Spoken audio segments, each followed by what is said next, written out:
c'est une révolution dans le monde syndical. Après un siècle de règne, la CGT est détrônée. La CFDT est désormais le premier syndicat de France dans le secteur privé, avec 26,37% des voix. La CGT est deuxième, Force ouvrière, troisième.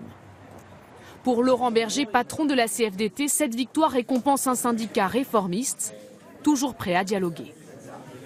La CFDT a quand même fait preuve ces dernières années de beaucoup de capacités de proposition et surtout par un engagement ferme, combatif, très dur parfois, dans la négociation pour obtenir des résultats. C'est la victoire d'un syndicalisme qui comprend que ce qu'attendent les salariés, ce sont des résultats concrets et que ça ne se passe pas en faisant des tracts simplement ou des slogans.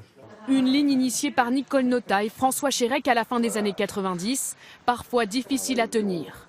Comme en 2003, la CFDT valide la réforme des retraites négociée avec la droite, une décision alors très critiquée par sa base. À l'opposé, la CGT, le plus vieux syndicat de France, a vu son influence s'éroder ces dernières années. La centrale paie sa stratégie contestataire, selon ce spécialiste. La CGT n'a pas rénové son logiciel de pensée. Elle avait un logiciel marqué par un syndicalisme de lutte de classe. Et aujourd'hui, à l'heure de la mondialisation, à l'heure aussi de difficultés économiques, avec 3,5 millions de chômeurs, la CGT ne s'est pas suffisamment adaptée. Philippe Martinez ne cache pas sa déception, même si la CGT reste en tête dans les entreprises publiques, comme à la SNCF.